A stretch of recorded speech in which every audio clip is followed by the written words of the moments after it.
amigos, welcome to yet another episode of What Would FlorahMat Do? An insight into how I would do my things.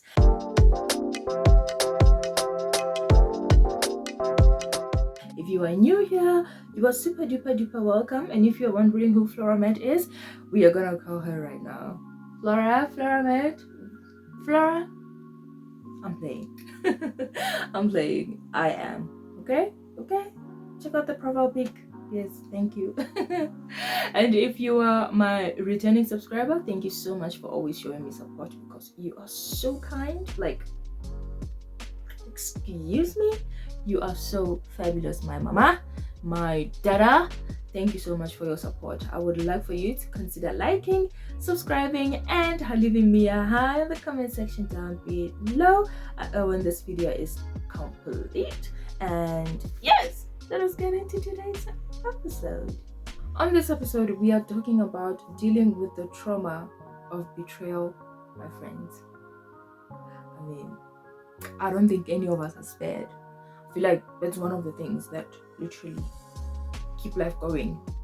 You ought to be betrayed at some point, at one level or another. It could be from a level of family, it could be from a level of a lover, it could be from a level of friends.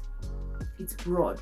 Colleagues, strangers, like the list is endless. But how do you overcome the pain thereof? How do you overcome the frustration of having been betrayed by somebody that you held dear into your heart? How do you overcome that blow on your face? How do you overcome it? Because I do know that a lot of people struggle a lot with this, which is very understandable, because when you keep somebody dear in your heart, it actually increases the chances of you hurting should they hurt you. We are more likely to hurt more because the people that we love have hurt us, because we kept them close. They literally came close. Okay. But I do know that a lot of people then struggle not only with going over this betrayal, but they literally also struggle with literally giving life a go again. Understandable, but then again, you must also remember that the same fence that you build around you can be the same fence that imprisons you. And I am one person who believes in, there might not be, I particularly don't believe in balancing out life. I believe in being present in life. What this means is, I don't believe that life can be balanced. I just think that life, the only way to make life work is if you are present for each and every moment or event that you find yourself in. Example, if you are at work, you need to be present at work and deliver good results at work.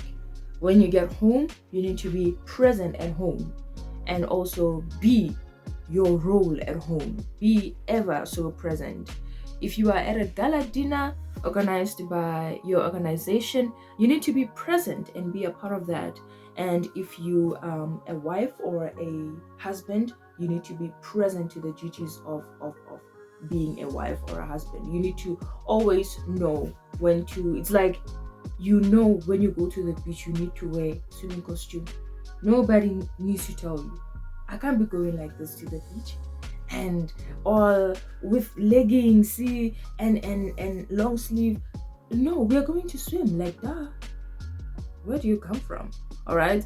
So it's the same analogy. But when we go to church, we go covered. We go understanding that that's a sacred place for us to literally be covered and whatever. I'm not talking modesty. I'm talking in general how we perceive different areas and events of life. That's just how the human mind works. So I believe in being ever so present. And why am I presenting this analogy in this particular talk is because a lot of people struggle a lot with giving life another chance whenever they face betrayal. I mean, the first cure to giving life another chance is by actually forgiving. And yes, I am answering the what would FlorahMat do question. The first thing you do when you are dealing with when you're dealing with betrayal from loved ones, from friends, from family, whoever they may be, is decide in your heart to forgive. If you can't forgive, you need to go back to God, who will enable you to forgive. And you need to trust and be in the faith that you have forgiven as soon as you leave that place. Is it going to be an easy journey, an easy, oh, wow, I'm forgiven, all right, well, whoop-de-doo, let us go and do life again? No, it won't be that. It will be a process sometimes. Sometimes we are quick to forgive, sometimes it becomes a process, but you need to entrust that healing process to God. And you need to entrust the healing to God as well, because remember, we forgive as He has forgiven us. So if we don't forgive, where does that leave us? Exactly. So the first thing, you forgive.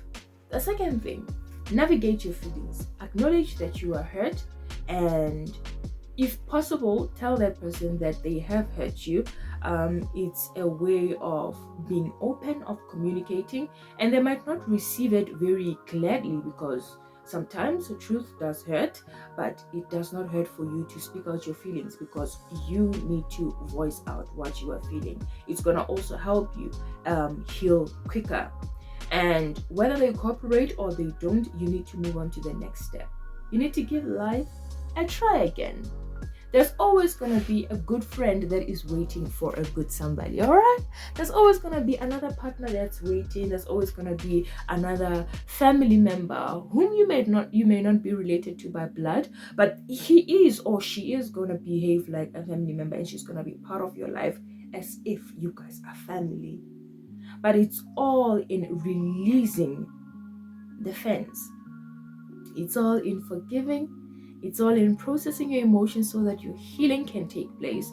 And it's all in finally taking the action to remove the fence and trust that the next time you meet another friend, she or he will be a good friend. And if possible, a cherry on top, pray for discernment. Pray for you to know if that particular person should be somebody that you associate with. I mean, that would make life a lot more easier, because you save yourself from heartbreak, and you also save both of your time to figure out if you guys are working or not. I hope that helps. Well, if you watched to this point, thank you so much for always gracing me with your presence. I totally appreciate it. I would love for you to like, to comment hi on the comment section down below so that I can hi you back. And I would also appreciate it if you do subscribe on the subscribe button down below.